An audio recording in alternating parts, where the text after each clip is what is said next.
Si je pourrais donner un titre, ce serait le grand plan de rédemption de Dieu. Ou les 4 images du grand plan de rédemption de Dieu. Rédemption des nations, c'est un peu le titre de mon ministère, mais j'aime ce mot rédemption qui veut dire que Dieu nous a rachetés. C'est quoi la rédemption? C'est que Dieu nous a rachetés de toute la malédiction, tous les malheurs, toutes les choses qui sont arrivées à la race humaine après la chute d'Adam et Ève. Dieu nous a rachetés. C'est ce que veut dire rédemption, c'est le rachat. Lorsque la race humaine est tombée à cause du péché originel, Dieu n'était pas surpris. Il avait un grand plan, un plan de secours, un plan de rédemption. Et avant même la fondation du monde, la parole nous parle que Christ était l'agneau qui devait être immolé même avant la fondation du monde. Dieu avait un grand plan de rédemption. C'est ce qu'on va voir aujourd'hui. Et la première image, 4 images à propos du grand plan de rédemption que Dieu avait pour sa création. Et la première image de ce grand plan-là, c'est de regarder au plan originel. Numéro 1, c'est la création, l'image de la création de Dieu. Lorsqu'on regarde à la Genèse, chapitre 1, chapitre 2, chapitre 3, on voit le plan initial de Dieu pour vous et moi. On voit le plan parfait. Le monde dans lequel on vit aujourd'hui n'était pas nécessairement le désir de Dieu. Ce n'était pas le plan originel de Dieu. Et des fois, les gens veulent savoir, ils veulent connaître la volonté de Dieu, la volonté parfaite pour leur vie. Seigneur, est-ce que c'est ta volonté que je sois guéri? Est-ce que c'est ta volonté que je sois prospère? Est-ce que c'est ta volonté que je sois délivré? Si tu veux connaître la volonté parfaite de Dieu pour ta propre vie, regarde à la Genèse, avant la chute de l'homme, avant la chute d'Adam et Ève, regarde à la création. Comment est-ce que Dieu avait créé toutes choses? Donc, la création de Dieu, au départ, la Bible nous raconte que Dieu créa un monde parfait. Tout était parfait dans ce monde. Il n'y avait pas de souffrance, il n'y avait pas de maladie, il n'y avait pas de... Il n'y avait pas de tourment, il n'y avait pas de guerre, il n'y avait pas de haine, il n'y avait pas de méchanceté. Et Dieu a créé, au départ, un monde qui était parfait. Et la Bible nous dit que Dieu a créé par sa parole, il a créé toutes choses. Il a créé les cieux et la terre. Et c'est lui qui a créé toutes choses pour notre propre désir, pour qu'on puisse contempler et jouir de ces choses. Dieu a créé les étoiles dans le ciel, il a créé l'arc-en-ciel, il a créé l'univers, les étoiles, le soleil, il a créé les fleurs, et toutes ces choses sont merveilleuses. Il les a créées pour toi, pour que tu puisses les regarder, pour que tu puisses en jouir. Et Dieu a créé toutes choses, et toutes choses étaient bonnes. Et il a créé ces choses-là par sa parole. Et soudainement, la Bible nous raconte que Dieu créa ensuite, il a créé l'homme et la femme à son image et à sa ressemblance. Et il leur a donné la domination sur toute la création. Amen. Et tous les deux, l'homme et la femme, marchaient avec Dieu, ils étaient égaux, ils étaient amis de Dieu, ils étaient égaux devant Dieu.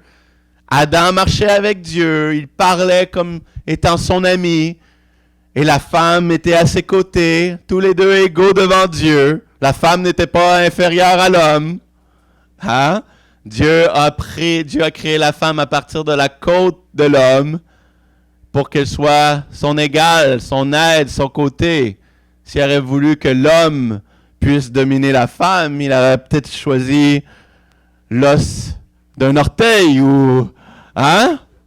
Mais non, il a pris une côte. Tous les deux étaient égaux devant Dieu, marchaient avec Dieu. Si vous êtes une femme ici, laissez jamais personne vous diminuer. Laissez jamais personne vous abaisser. Laissez personne, même pas, encore moins un homme, vous dire que vous pouvez pas prêcher, que vous pouvez pas avoir le Saint-Esprit dans la même mesure qu'un homme.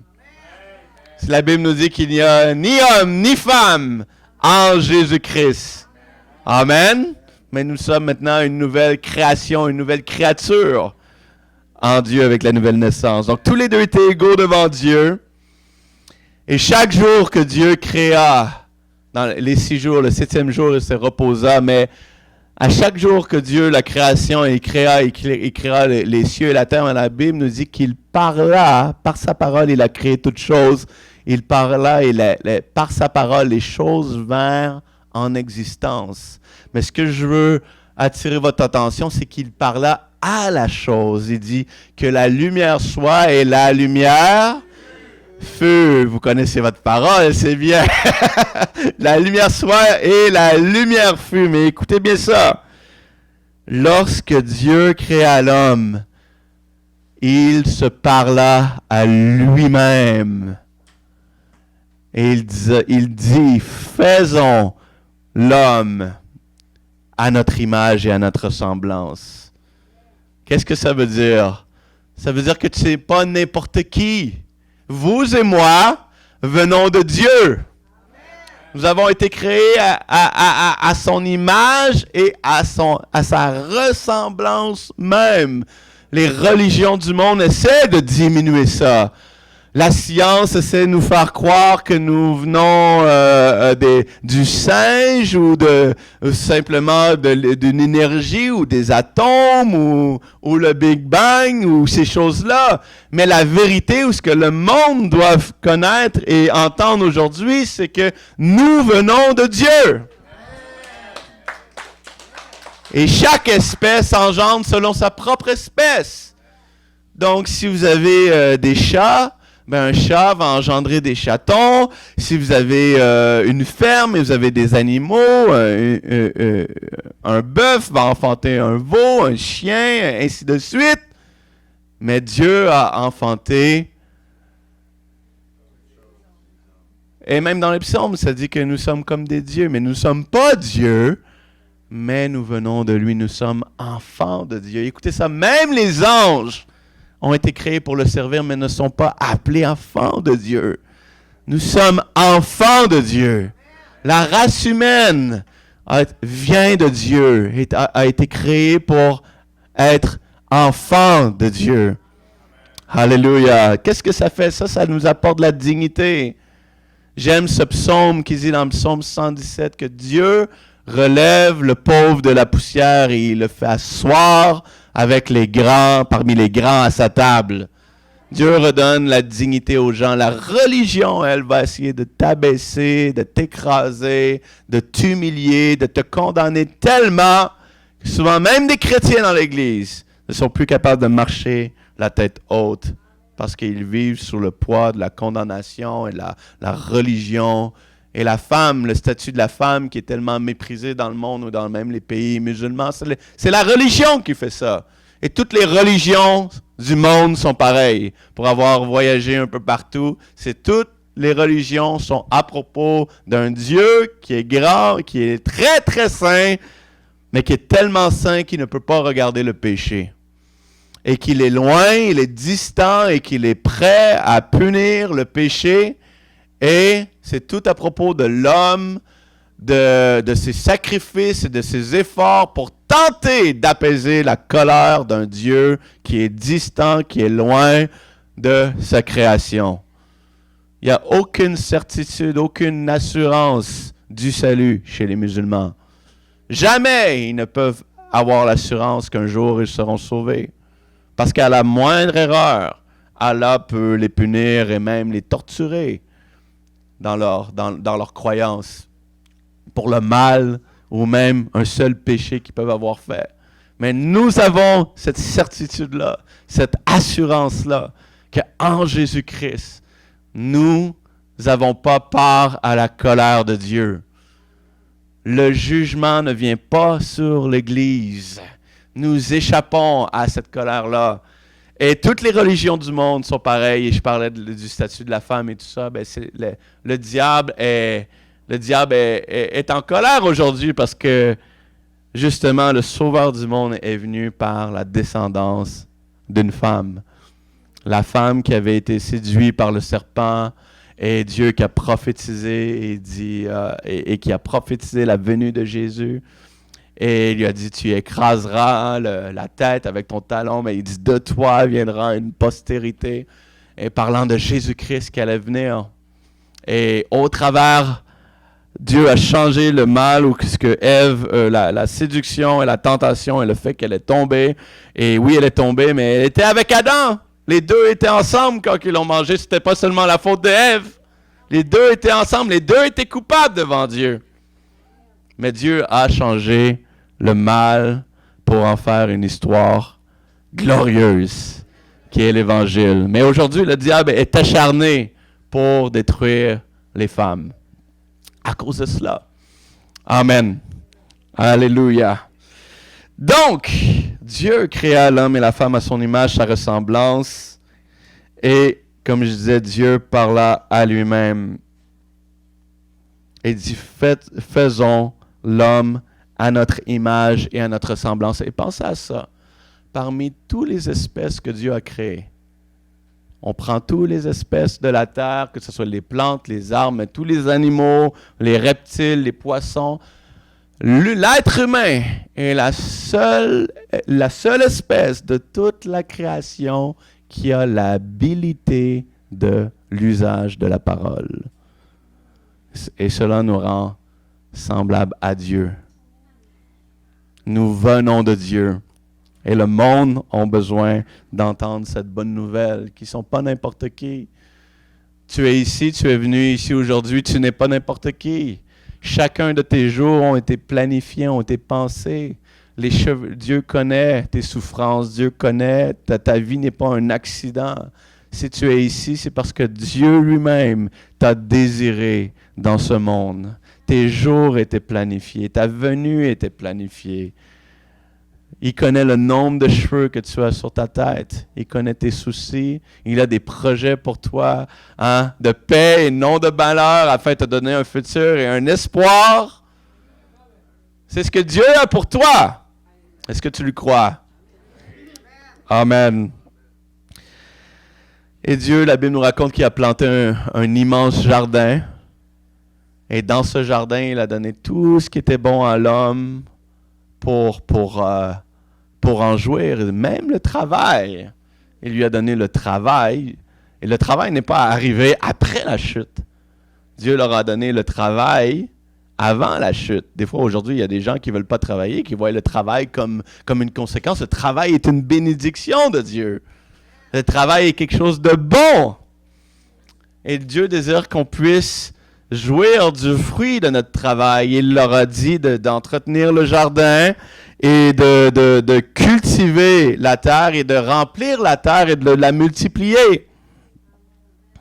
Et dans ce jardin-là, Adam et Ève avaient une joie parfaite, avaient une relation parfaite avec Dieu.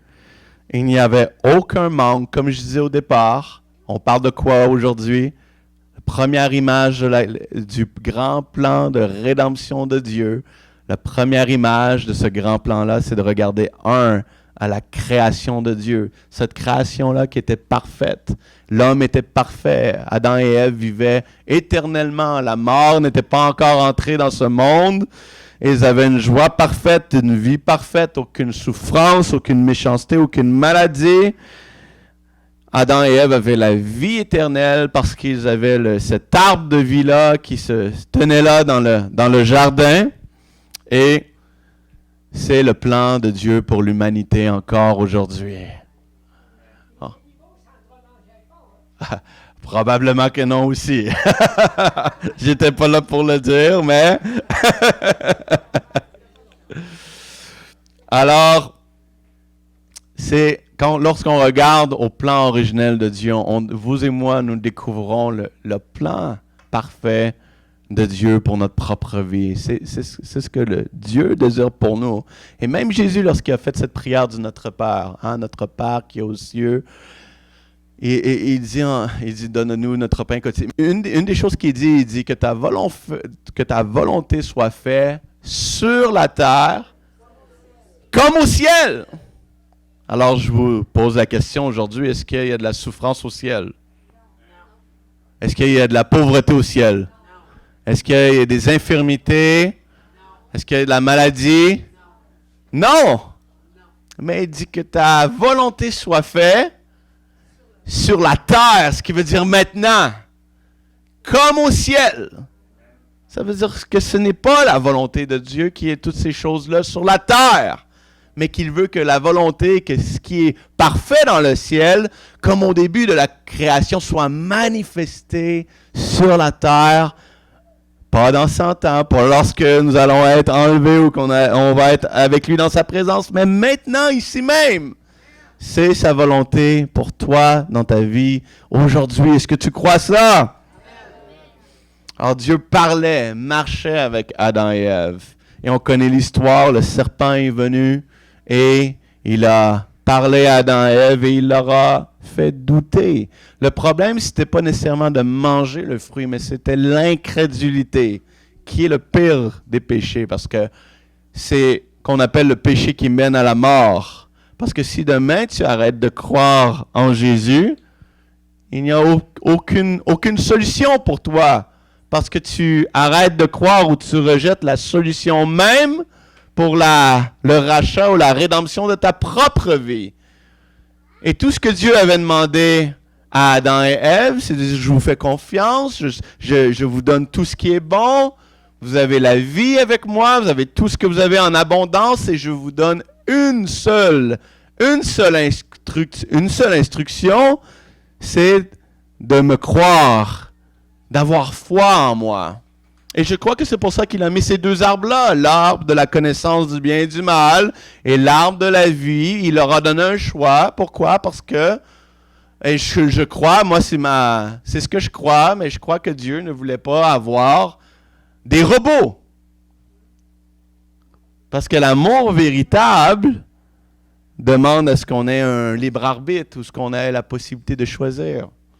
Donc, si moi j'ai des enfants, j'ai 2 filles, si mes filles obéiraient, étaient programmées comme des robots, au doigt à la lettre, et ils faisaient tout ce que moi je leur dirais, est-ce que vraiment c'était une démonstration de leur amour envers moi?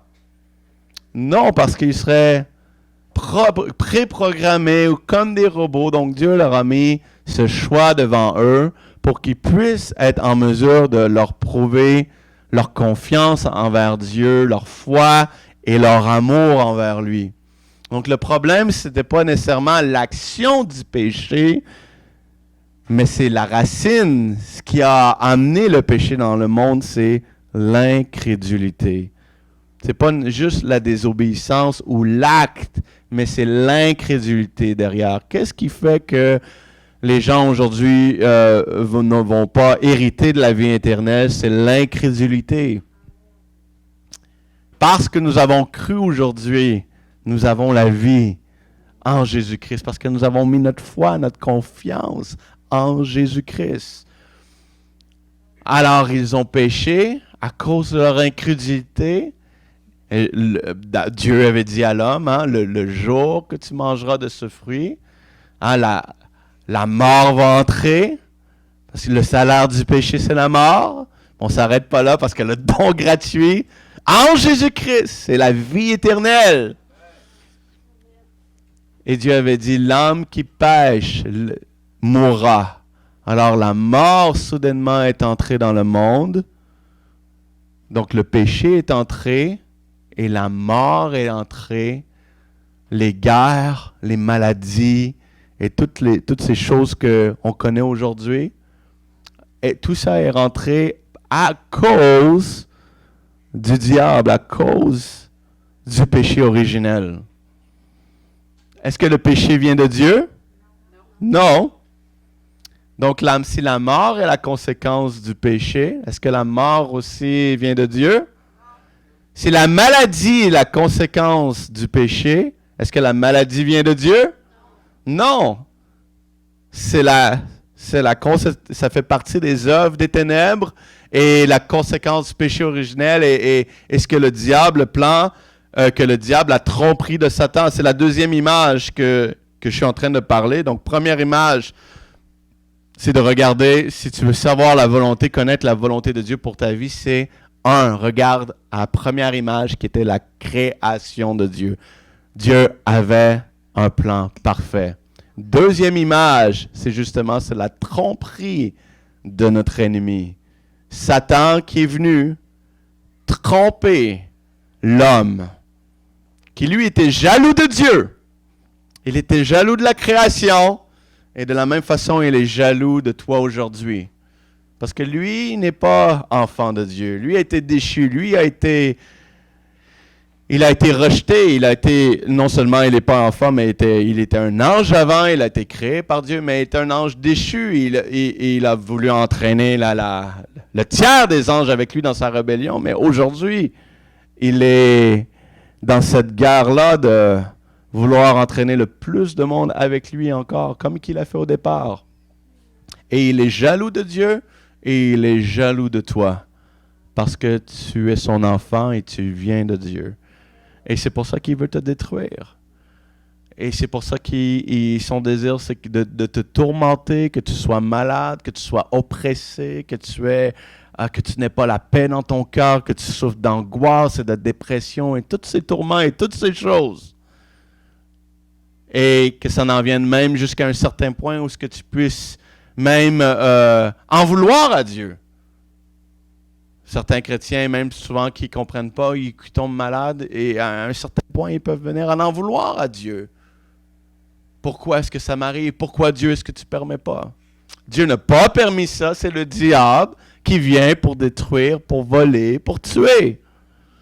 Mais Jésus vient aujourd'hui pour te donner la vie. Et au moment même que je te parle, sa vie vient à toi. Et Jésus est présent. Il est réellement ici. La Bible nous dit, lorsque 2 ou 3 sont assemblés en son nom, Jésus dit, je suis au milieu de vous. Simplement, si tu peux comprendre et réaliser la réalité de sa présence, Jésus est réellement réel. Il est réellement là. Même si c'est en esprit. Parfois, il y a des gens qui vont dire, j'aurais tellement souhaité être là il y a 2000 ans, lorsque Jésus marchait dans les rues de Capernaum, simplement pouvoir toucher le bord de son vêtement il y a 2000 ans. Si j'aurais pu seulement être là. Et je veux te dire ce matin, il n'y a aucune différence entre le Jésus présent ici, dans ce lieu, que Jésus qui marchait physiquement dans les rues de Galilée il y a 2000 ans. Aucune différence.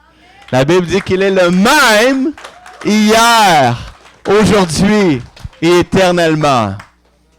Et il veut te toucher ce matin. Amen. Est-ce que tu crois ça? Amen. Alléluia. Alléluia.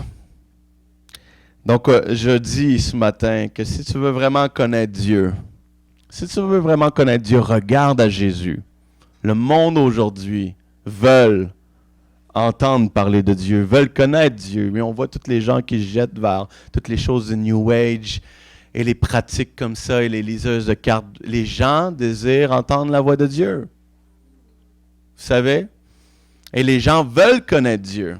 La bonne nouvelle que le monde doit entendre, c'est que Dieu, le Père, est exactement comme Jésus-Christ. Si les gens peuvent découvrir Jésus, ils vont découvrir le Père.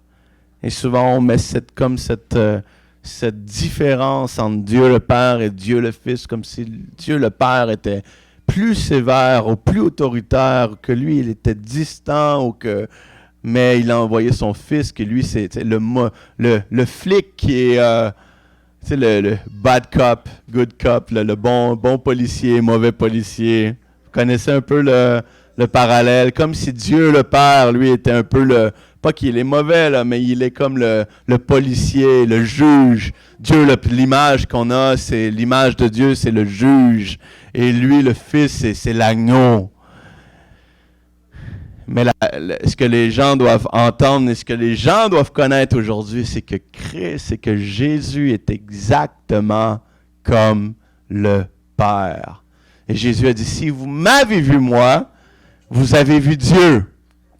Amen. Adam et Ève avaient péché et la conséquence, c'est qu'ils furent séparés de Dieu. Et aujourd'hui, pour la majorité des gens les gens qui sont séparés de Dieu, bien, ce péché-là a encore son effet. Et chaque péché qui s'ajoute, ou les gens qui sont dans le monde, s'ajoutent à la mort, à la détérioration qui prend place dans le monde et en eux. Et vous savez, Adam et Ève, après le péché, après la chute, ils avaient honte.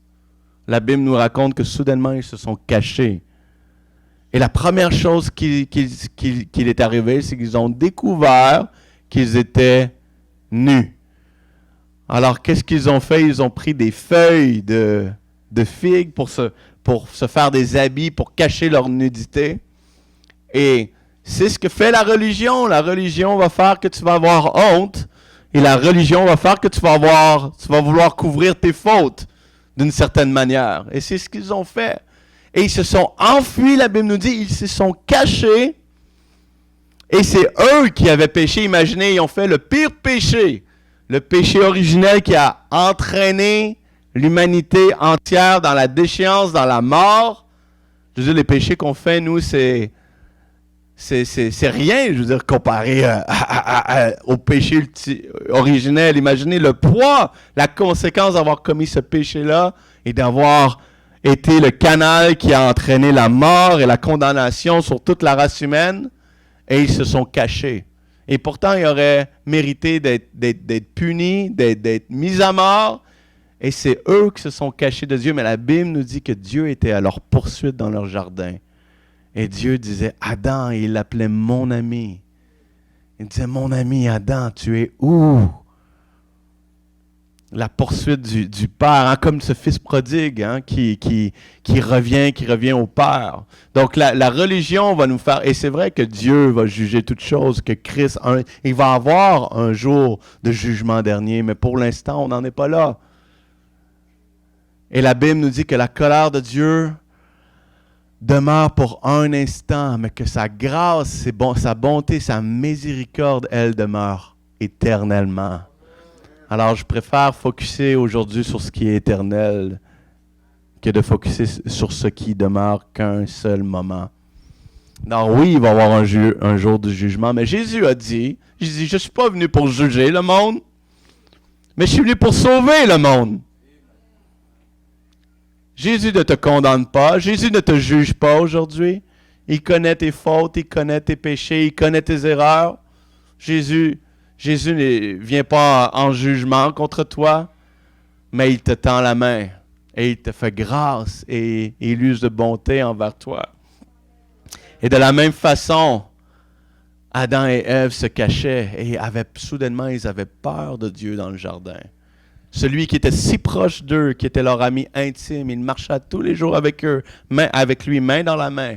Soudainement, lorsque le voile est venu sur leurs yeux à cause du péché qui est entré dans le monde, soudainement, ils ont commencé à avoir peur du Dieu même qui était leur ami. Et eux étaient effrayés et fuyaient Dieu, alors que Dieu lui-même était à leur poursuite, comme un amant, comme un mari qui était à la poursuite de son bien-aimé et qui disait, Adam, tu es où? Mon ami. Et c'est l'image de notre Dieu. Et même jusqu'à la fin, et on voit cette histoire où à la fin, Dieu a expulsé Adam et Ève du jardin. Et la Bible nous dit qu'il a planté à la porte du jardin, il a planté des deux chérubins avec des épées flamboyantes pour leur interdire l'accès au jardin. Et j'ai ma petite théorie là-dessus, mais moi, ce que je crois, c'est que Dieu n'a pas fait ça pour les punir ou les juger, mais qu'il l'a fait par amour. Pourquoi? Parce que si Adam et Ève avaient eu la possibilité de revenir dans le jardin et de manger de l'arbre de la vie éternelle, ils auraient vécu éternellement dans leur péché, dans la malédiction, sans aucune possibilité d'être rachetés et d'être sauvés. Mais Dieu, dans sa grâce, il les a exclus, il leur a fermé la porte du jardin et il a pourvu ce grand sacrifice-là, hein, l'agneau, Christ, qui avait déjà été pourvu pour être notre substitut. Ce qui m'amène à parler de la troisième image du grand plan de la rédemption que Dieu avait. La création. Deuxième image, c'est la tromperie de Satan. Et numéro 3, la troisième image, c'est la substitution de Jésus. Substitution qui veut dire que Jésus a littéralement pris notre place. Il a porté la malédiction. Je devais mourir. Je devais être frappé par la colère de Dieu. Je devais être celui qui devait mourir pour mes péchés. Je devais être celui qui devait souffrir. Mais Christ a porté ma place. Il est devenu mon substitut. Et la Bible nous dit, alors que le temps opportun arriva, ce temps que tous les prophètes avaient prophétisé, Dieu envoya son Fils, Jésus-Christ sur terre, pour porter la punition de nos péchés, et il prit notre malédiction sur lui, à la croix. La malédiction du péché. Si tu es malade aujourd'hui, la maladie est une malédiction.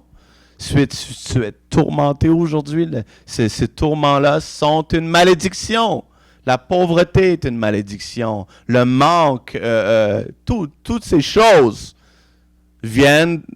sont malédictions. Mais Christ a porté la malédiction une fois pour toutes, à ta place, pour que tu n'aies pas à porter cette malédiction, pour que tu sois béni.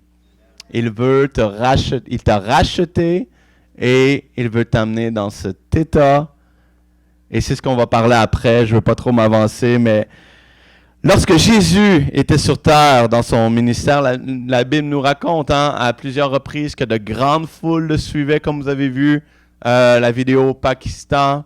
Mais durant son ministère, des foules le suivaient pour l'entendre et l'écouter parce que Jésus parlait, pas de religion, mais il parlait il parlait d'une telle façon à propos de Dieu que les gens étaient étonnés. Les gens se disaient, on n'a jamais vu quelqu'un parler de Dieu d'une telle façon. Et les foules le suivaient, on apportait à ses pieds des malades, des gens qui étaient démoniaques, des gens qui étaient paralysés, des gens qui étaient sourds et muets, des gens qui étaient aveugles. Et à plusieurs reprises, la Bible nous raconte que Jésus les guérissait tous. Il avait compassion de la foule et il les guérissait tous. Chaque personne, chacun d'entre eux parmi la foule, tous ceux qui plaçaient leur foi en Jésus étaient guéris, étaient restaurés. Et c'est la même chose qui se produit encore aujourd'hui parce que Christ est ressuscité d'entre les morts, il est vivant et il fait encore la même chose aujourd'hui. Et je suis un témoin de cela parce que je le vois partout où je voyage dans le monde. L'année dernière, et je l'ai compté hier, mais je veux le compter pour les gens qui ne sont pas là. Mais hier, je racontais, lorsque j'étais au Libéria, le mois dernier, il y a une femme qui est venue à notre festival. Et cette femme-là pouvait pas marcher, pouvait pas se lever d'elle-même. Et elle était complètement courbée, comme ça. Et elle montrait à la foule, elle avait un bâton qui était large comme cette bouteille d'eau. Comme cette bouteille d'eau. Et puis, elle le tenait à deux mains de toutes ses forces pour être capable de se lever du sol. Et pour marcher. Mais lorsqu'elle marchait, elle marchait comme ça, avec son bâton, le dos courbé. Et on l'a transportée de sa famille, parce qu'elle ne pouvait pas marcher, se rendre au festival. On l'a transportée littéralement au festival. Et ce soir-là, je prêchais la bonne nouvelle de Jésus. Et Jésus était là. Et comme à tous les fois, lui-même est là et il est présent pour attester et donner la preuve qu'il est vivant, qu'il est ressuscité d'entre les morts. Vous savez, quand on va dans des pays musulmans comme ça, si tu n'as pas les miracles qui accompagnent, tu es un peu pas dans le trouble, mais ça prend ça. Parce que les musulmans ont leur propre livre, vous savez. Et après, ça devient un débat d'arguments. Et tu dis, oui, mais Christ est le Dieu véritable. Et comment est-ce que tu... La Bible le dit. Et là, ils vont sortir le Coran. Et là, tu mets les deux livres côte à côte. Les deux livres ont la même couleur. Les deux livres ont des pages dorées. Les deux livres, c'est marqué le Saint-Livre. Là, qui a raison? Non, Mohamed et Allah et Mohamed sont messagers, c'est lui le Dieu, c'est le Dieu unique, véritable. Et là, moi je dis, mais non, c'est Jésus-Christ. Et là, ça devient, et là ils ont les sourates, et ils ont leur verset, ils ont leur Saint-Livre, et moi j'ai ma Bible, et ça devient comme un argument. Mais lorsque Christ lui-même prouve sa parole et son évangile en confirmant sa parole par des miracles,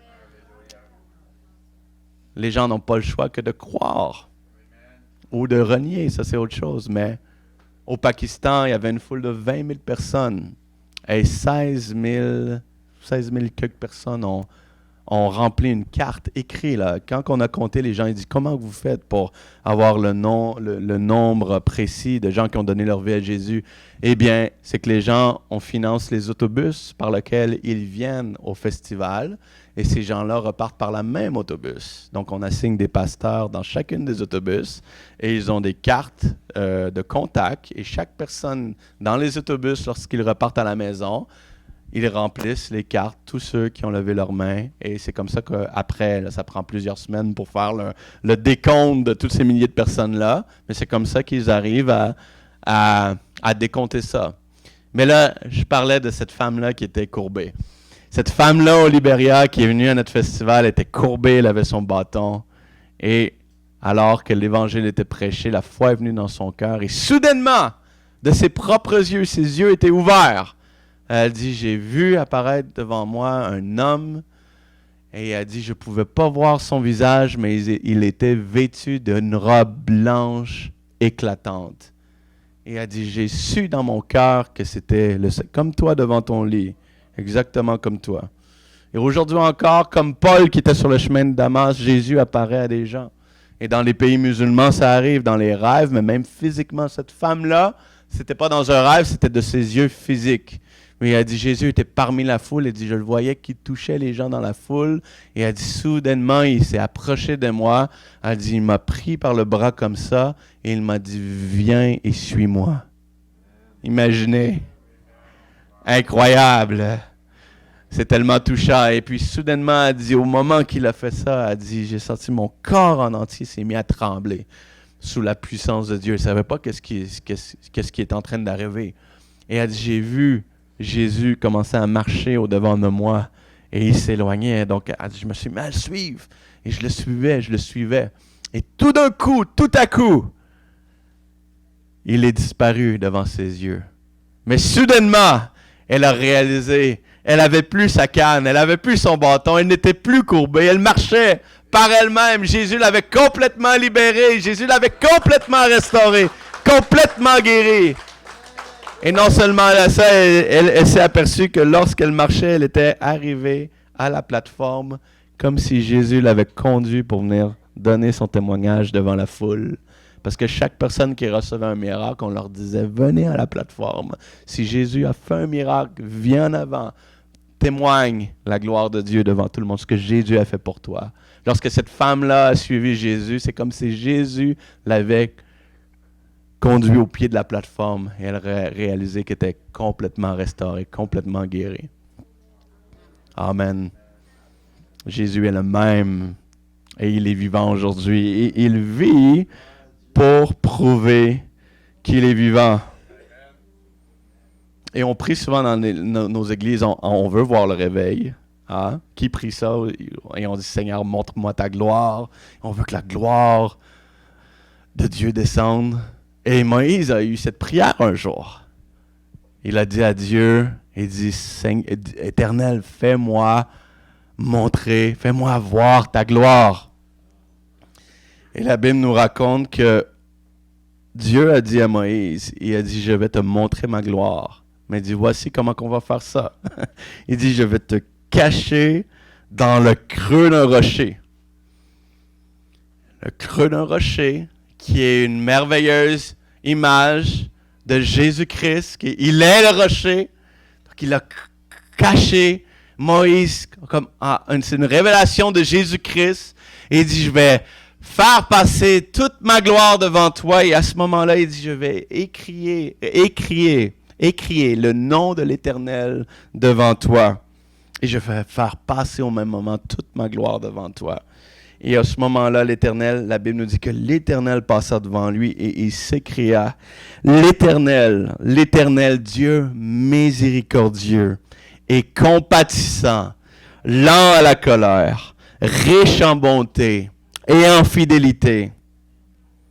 C'est quoi la gloire de Dieu? Eh bien, c'est sa miséricorde. C'est sa patience. C'est sa compassion. C'est sa fidélité. C'est sa bonté. Ça, c'est la gloire de Dieu. Le rocher est une merveilleuse image de Jésus-Christ. C'est Jésus qui est la gloire de Dieu. Et Jésus est devenu notre substitut. Jésus a pris ma place. Jésus a pris ta place. Il a porté tes péchés, mais non seulement ça, il a porté tes maladies. Il a porté la cécité dans tes yeux. Il a porté l'arthrite. Il a porté toutes les douleurs que tu peux savoir dans ton corps. Il a porté le diabète. Et il a porté la haute pression. Il a porté le cholestérol. Il a porté la surdité. Il a porté la sclérose en plaques. Et il a porté toutes ces maladies pour que tu n'aies pas à avoir à les porter aujourd'hui. Et ce qui m'amène à vous parler rapidement pour conclure avec cette quatrième et dernière image. Donc, première image, c'est quoi? Le plan, c'est la création. Deuxième image, du grand plan de rédemption de Dieu. La tromperie de notre ennemi, Satan. Troisième image, Christ, qui est notre substitut, la substitution de Jésus-Christ. Et quatrième image, à cause de la rédemption et à cause de ce que Jésus fait à la croix, maintenant la quatrième image, c'est que nous avons une pleine et entière restauration. Aujourd'hui, vous et moi avons été restaurés dans la plénitude de tout ce que l'ennemi avait volé. C'est pas quelque chose que Dieu va te restaurer. Non! Il nous a déjà restaurés grâce à la rédemption. Lorsque l'ange vint, un jour, l'ange Gabriel est venu à Jésus et il lui a dit, « Ne crains point, Marie. » Il dit, « Car tu as trouvé grâce devant l'Éternel, devant Dieu. Et voici, tu deviendras enceinte et tu enfanteras un fils.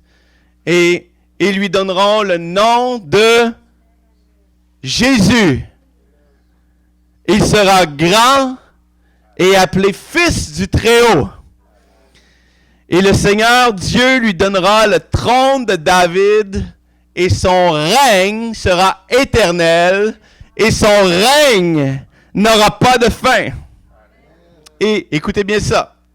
Même la Bible nous raconte, il dit que si les puissances de ce monde auraient connu d'avance la sagesse de Dieu, parce que si les puissances de ce monde, ça dit aucune puissance de ce monde n'a pu connaître la sagesse de Dieu, parce que s'il l'avait connue, jamais il n'aurait crucifié le Seigneur de gloire.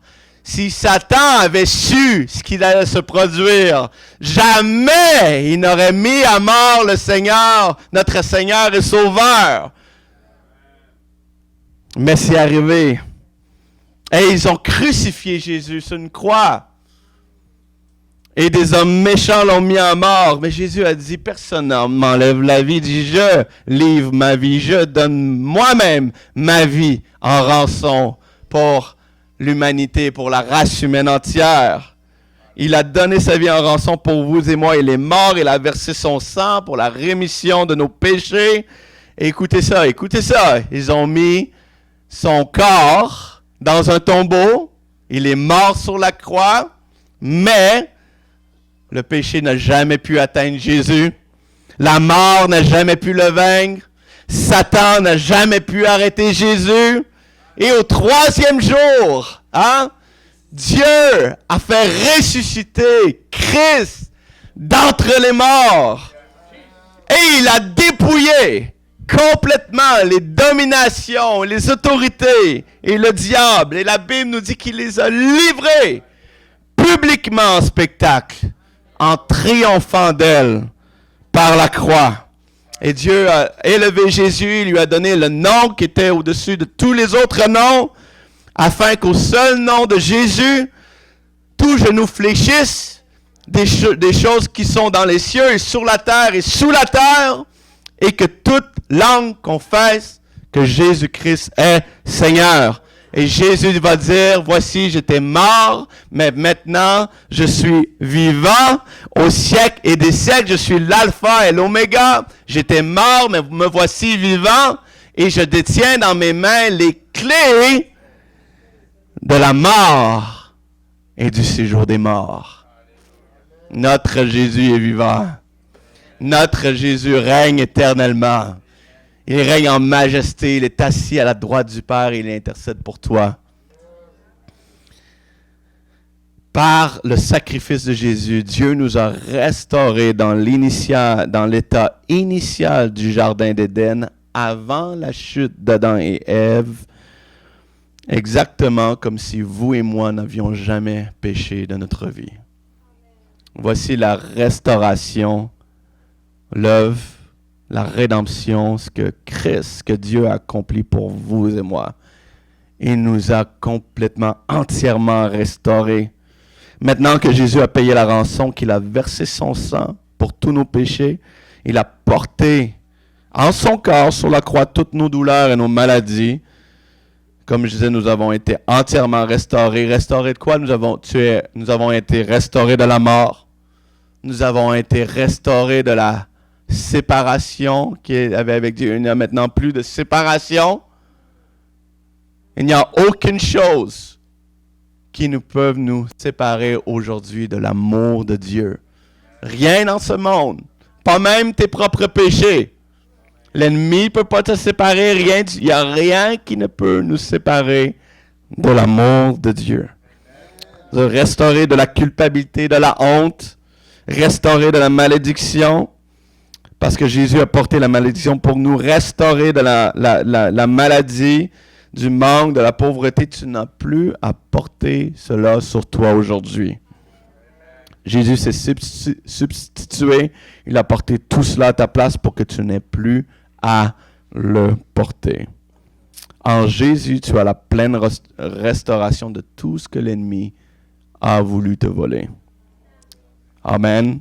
On peut inviter, encore une fois, simplement peut-être au keyboard. Le reste de l'équipe de louange, vous pouvez recevoir simplement. Amen. Alléluia. Merci Jésus. Je veux annoncer à quelqu'un aujourd'hui que ta restauration est déjà arrivée. Est-ce que tu le crois? Est-ce que tu es prêt ce matin à placer toute ta confiance en Jésus-Christ, à invoquer son nom? La Bible nous dit, invoque le Seigneur Jésus-Christ et tu seras sauvé. Ça compte même si tu es déjà sauvé de tes péchés. Mais peut-être qu'il y a un problème dans ta vie ou qu'il y a un manque ou il y a quelque chose que tu as besoin de restauration. Je veux t'inviter aujourd'hui à simplement lever tes mains vers lui, mettre tes regards sur lui et invoquer son nom.